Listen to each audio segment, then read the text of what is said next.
Disconnected. Okay, it is. Good morning. We're having coffee.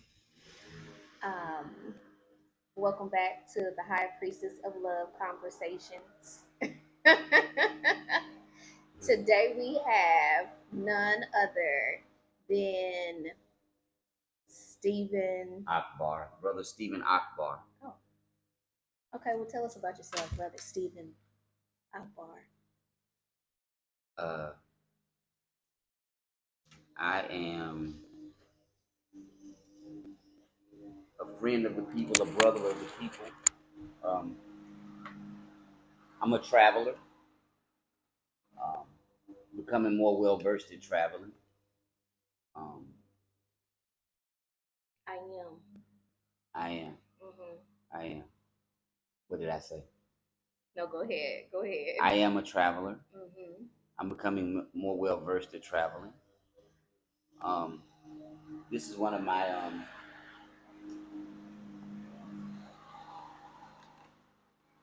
this is one of my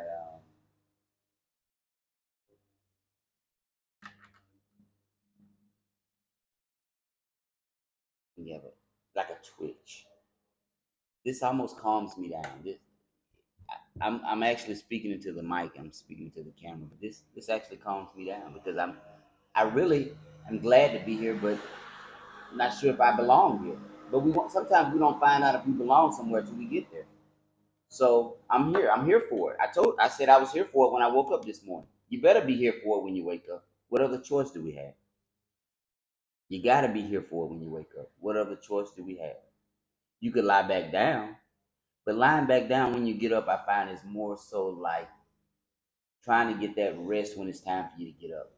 Even if you do fall back to sleep, it's never that rest you once had. It's never the rest you were getting. Might as well just get up and see what the day has to offer. See what the day is gonna bring. That's what I find. Well, thank you for putting the phone down. Yeah. Just think of it as a conversation between me and you, right? You drop, right? You drop so many gems, jewels, nuggets, which is the conversation that me and you have one on one. So I think it will be a wonderful idea to share it with the people. So you don't have to concentrate on the camera. Look at me and talk to me, and that'll help you with your switch, right? Be present. Be present. Okay. So what was the pivotal word that you was about to give me in the kitchen when you was making coffee? Oh, Cheers. yes. To a wonderful day. To a wonderful day. Mm-hmm. Uh, First of all, praise be to Allah. Thank you. Um, Thank you for such kind words. Um, Thank you. Thank you. Uh, oh, he may come, she may come, they may come, they may come, they may go, she may go, he may go. In Islam, we have a phrase in one of our prayers. It's a part of our prayer. In one of our prayers that we say that says, "My prayer, my sacrifice, my life, and my death are all for Allah, the Lord of the worlds." Well, anytime you offer a prayer, anytime we offer a prayer, or anything we profess to believe, anything we say, chances are we'll be called upon to prove that which we profess. So when you say my prayer, my sacrifice, my life, and my death are all for Allah, the Lord of the worlds, and you say that repeatedly, and we pray 5 times a day, at least that's the goal. It's there's no way around proving. There's no way around. I don't believe getting out of having to prove that. And the believer should delight in having to prove that. We should delight in it. The believer does not despair of the mercy of Allah. So we should delight when we're called upon to prove that which we profess. It's one of the most uncomfortable. It's not comfortable, but the more we delight in it, the more comfortable we become. Yeah, Okay. we should delight in it. Otherwise, you say you believe in this, that, and the third, and you're called upon to. you're called upon to show that you believe in it, and it, although it makes you uncomfortable, if you don't delight in it, do you really believe it? I think sometimes a lot of times it's hard for people to delight in being uncomfortable. Like everyone wants to feel comfortable. Mm-hmm. I'm sure people move out to Hawaii to feel comfortable. Mm-hmm. A testament to what you said about if you don't fix your problems prior to moving to Hawaii, Mm-hmm. then there's no one going to be here to hold you accountable. Right. Mm.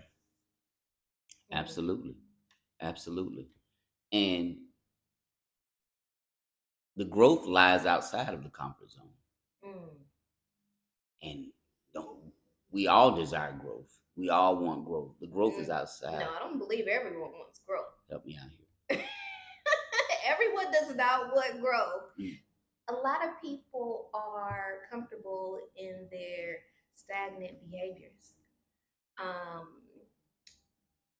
it could be the programming. It could be that change does not happen always overnight. Mm-hmm. Time consuming, exhausting. Changing takes something out of you that some people do not have it to give or wish to not give it. Mm-hmm. So, yeah, change is not for everyone, um, and it's okay. Mm-hmm. But at some point, the universe, the Most High, will cause you to change, Mm-hmm. whether you want to or not. Yeah. Yeah. Um. Sorry to interject. No, this is a dialogue.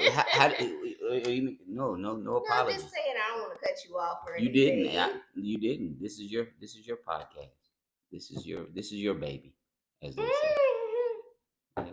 Well, I just want to be respectful of my guests. Thank you. I appreciate that. Yeah. Thank you. Um. So when we talk about growth,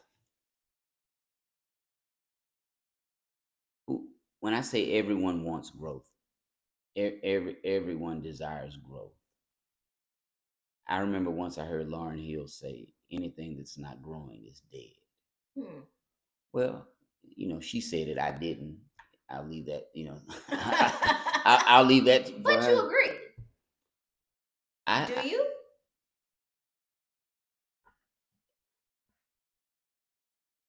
anything that's not growing is on its way to death. Is on Mm. the path to death. Okay. You know. So I don't want to say dead, but I will say anything that's not growing is well on its way. Is on is Mm-hmm. is on the path of death. But not dead. Mm-hmm. Because what if they had felt that way about me before I entered treatment? Yeah. I was well on my way, but I wasn't dead. And here Mm-hmm. we stand, here we sit today. So but I was on my way. Mm. I was well on my way. I I like what you said, but one thing I will say is I believe that us as a people, we are a reflection of Mother Earth, right? And there was something very interesting that I seen in Jamaica when I went on like a little hiking tour. Mm, There was a tree that apparently there was some storm that came through there, and the tree was uprooted and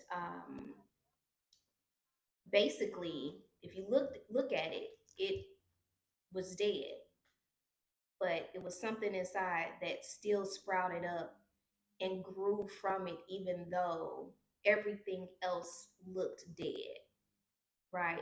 So I think it's a testament that even to the last point, when you're on the brink of death, mhm, it's still a possibility for you to come back mhm. and something to grow from that. Yeah. That's why we say that desire feeds the will. Mm-hmm. Just the desire to want to live is enough of a divine spark to help bring us back into life. Mm-hmm. The desire, it begins with the desire. They did a study one time on bedside manner in nursing homes and hospitals. And the patients were given the exact same medicine for the exact same condition and disease. And but one patient had a nurse who had excellent bedside manner, very warm, kind, compassionate, asked questions um, that were very that showed concern Mm-hmm. for the grandchildren. For how was your life before you retired? You worked there for 30 years. Wow, that's dedication. And then they had a nurse who simply administered medicine. She would come in and say good morning, and in the evening she would leave and say good night, and just simply administer medicine. Mm-hmm. The former patient actually ended up getting better faster than the latter, and it was all attributed to bedside manner. I say that to say that was that divine spark. There's no divine spark in the medicine bottle. Mm-hmm. It's Hmm. medicine. As a matter of fact, the medicine is designed to do what? To treat you, Mm-hmm. you know. But we want to be made whole, complete. Let me interject about Mm-hmm. that. Mm-hmm. Um, I totally agree with. It's also about who you surround yourself with, Mm-hmm. and isn't a part of treatment. Taking yourself out of those old environments that Mm-hmm. encourages you to do those things Mm-hmm. that further deteriorate your body, your mind, and your spirit. Mm-hmm. Um, so yes, I totally agree with that. Mm-hmm. And now, what were you about to say? Because I was about to say something about that too. Oh, um, oh, yeah. The medicine is treatment. Um. It, the, Oh. What I was about to say. Yes, the medicine does treat you, but I think to have a well, you said the goal is to be whole, right? mm-hmm. And I don't believe that people can be whole just by pharmaceuticals. Being whole should be a holistic approach. Mm-hmm. Mm-hmm. Um, Finding a higher source, Mm-hmm. whatever avenue that may be for the person. Mm-hmm. Um, I really believe that all the things come together for a person to become whole, whether that's talk therapy, whether that's EPT or meditating, Mm-hmm. wellness as far as yoga, Mm-hmm. exercising, walking on the beach, Mm-hmm. Mm-hmm. um, things that get you moving and keep you from being stagnant Mm-hmm. and going back to that whatever that place is that kept you sick, Mm-hmm. whether it's cancer cells forming. Mm-hmm. Like the goal is to do things different in Mm-hmm. order to perform those, to prevent those things from reforming. Mm-hmm. Go ahead. Sorry. If you always do what you've always done, you'll always get what you've always got. Same results. Yeah, the same result. So if nothing changes, nothing changes. These are all things that I learned in recovery, and I'd heard them before, but to hear something and actually learn it, to actually experience it in your own life, um, are that they're two totally different things. Um, like I get it, but now I got it. Mm-hmm. When you told me, "Oh yeah, I get it," but today I got it, Mm-hmm. and that looks different to me because it application, practical application. And what I like about the word practical is, hey, no pressure, no pressure. They also taught us in recovery that it's not the problem, it's not the issue at hand. If this is the issue, let's just say this is the issue. That's too big. let's just say this, because that's usually the size of the issue. I think. But that's how people view the issue. That's how people view the issue. Mm-hmm. But I want to give them the message is hope. I want to give them hope. Maybe seeing this, they'll understand that yeah. I used to see it like this too. I still do from time to time. Matter of fact, each day until I rein in. I have to harness these emotions. Mm-hmm. I have to harness them like the reins on a horse. I have to bring them into subjection. Into subjection to who? My prayer, my sacrifice, my life, and my death are all for Allah, the Lord of the worlds. This is my life. As we speak, as we move, as I have my being, as I breathe, this is my life. So if I say my life and my death are all for Allah, I have to rein those emotions back in, because if not, they'll overwhelm me. And it's not really what's going on. Mm-hmm. So here I am overwhelmed about something that's not really even happening. That may never happen. That's not even my real current reality. But my vision is clouded because of what? My thoughts. They used to say you don't have a drinking problem, you have a thinking problem. We change the thinking, we change the reality. Mm-hmm. You know? When I buy a 6-pack of Red Bulls now, what are you doing? It's not so much the Red Bull, it's the thinking. Mm. Am I afraid I'm going to run out of Red Bull like I was afraid I was going to run out of Coronas and Heinekens? Why wouldn't one Red Bull be enough? You don't even know if you're gonna finish that one yet. I mean, but you gotta have 6 just in case. Mm-hmm. Yeah. Which also, like we talked about, lends itself to needing to declutter after hoarding and needing, if people want, even when people bring up the issue of polygamy now, I even refer to what we're talking about. I said, well, Really? In what way? if polygamy is your thing, fine. Mm-hmm. But isn't one enough of anything? You know what? I'm given one life, and that's the most precious gift ever is life. Mm. I'm given one life. There are no dress rehearsals at it. If I'm given one life, and that's the most precious thing ever, Mm-hmm. the second most precious would be the woman, the black woman. But if I'm given one life, and the second most precious thing to that life is the black woman, isn't one enough? I'm given one life, and that's greater than the black woman. That's very interesting because I think even as a young lady, I came to the realization that um, sometimes you come across men that want to be in relationship in excess.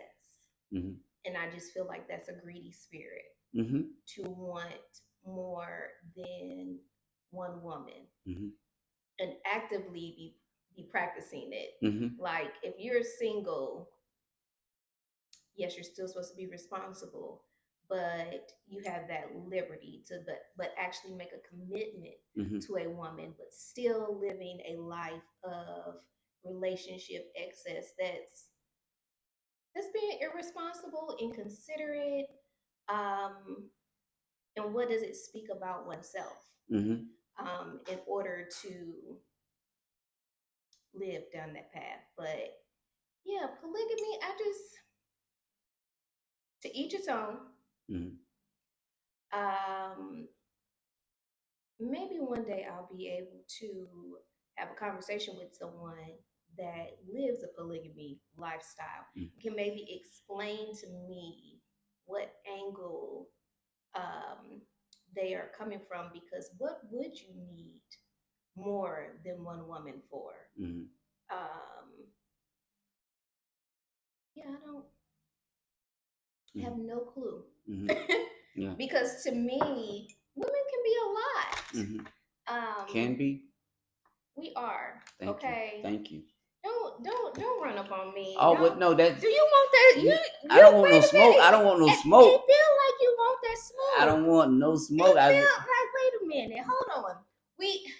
Well, women are a lot. They're loving. They're compassionate. Okay, they're because I kind. felt like you was coming for me for a second there. There's a lot. But There's let a, me there's but a let lot. me not be defensive. There's a lot to a woman. Yes, very much so. Very intricate. Um, multifaceted. Hmm. Just You read my mind. I was gonna say multifaceted. okay. Just overall, um, wonderful beings. The Read my mind again. oh, I was facilitating between beings and creatures, and I chose beings, okay. and you said beings. Okay, right on in line. Okay. Pause break. Do you know that this is actually the symbol of the flower of life? If you really, and then it's also on your paper towels. I remember it on paper towel. Yeah, in the bathroom. Oh. Yeah, Mm. and that's because it's on my tattoo. Mm. That's how I recognize it. But anyways. Oh, okay. Wow. Yeah, that's real cute. Yeah. But Yeah. but to me, having more than one woman can be very I can't speak for men, but I can just imagine that it would be very overwhelming, taxing, especially when you have all these other responsibilities outside of the home. Mm-hmm. And then you have to come home, you have to cater to um, more than one beautiful being. Let's say, let's call women more that, than one beautiful being. yes, more than one beautiful being that has needs as well. Mm-hmm. Mm-hmm. So yeah, I feel like going off on a tangent of a little bit of polygamy, but No, it's good. Tangents are the roads that lead where we're supposed to be. Yeah. Yeah. well, it's not leading me down the path of polygamy, but Well, I mean tangents in conversation. I know. Yeah. Oh, yeah, right. Yeah, exactly. Yeah. So yeah. But wait a minute. Let me say this. When me and my friend April, High Priestess of Joy, had a conversation. Actually, we didn't finish the conversation, and we have to finish the conversation for the people.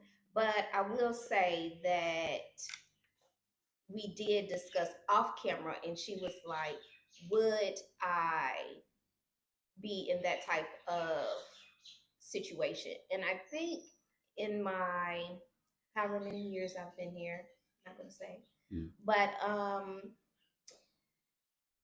I could see some women being in that type of situation only if they feel safe. Mm.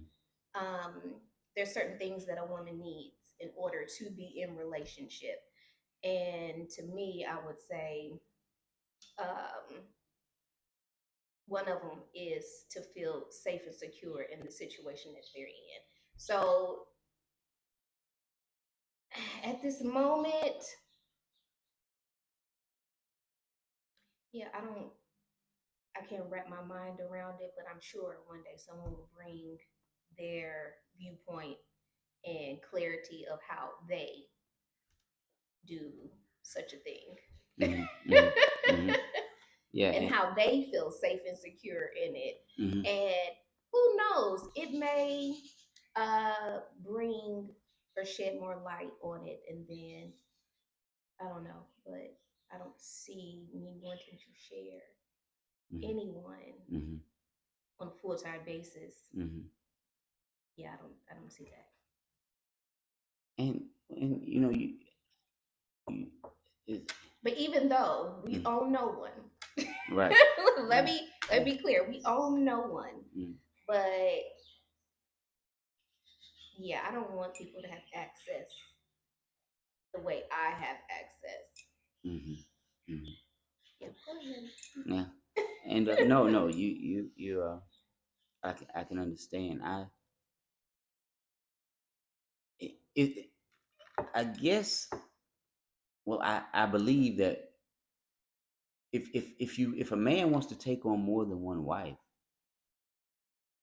you mean to tell me you desire that much responsibility? Like I can't really see where a man would want to take on more than one wife and really you you do you desire the responsibility or the companionship? Do you desire the responsibility, or do you desire some of the benefits that come with the responsibility? Because oftentimes I'll meet brothers who are all about polygamy, but they hadn't even helped the neighbor next door before he took, the community. I mean, when he was single, when they were single, they struggled with community, the sense of community. I can see that. I can see that being a reflection of, if you can't help your own community, how can you create your own community? Bingo. You were single and struggled. Now you want to create a community, but when you were But wait a minute. To me, I feel like that type of community is a self-serving community, right? With that one man as the head, and it's possible. I'm not going to say for sure, but it's possible that he wants to be the head, and all these women are catering to him. I guess in a sense, in some ways, he is catering to, he's having community with them because he is hopefully mm, mm, providing and providing financially and protection. And at some point, are you spread too thin? mm, mm, that you could be spread too thin. Somewhere in the scripture says, "He who desires to be chief among them must first become a servant." Mm, So when I used to get upset when companies would ask for my resume when I applied for a position, well, it's because I didn't have any works. mm-hmm. I hadn't done anything. You don't get upset when they ask for a resume unless you don't have anything to put on it. Who have I been of service to? You want multiple wives, but while you were single, you smoked blunts and played video games all day long for months and months and months and months and months and months on end.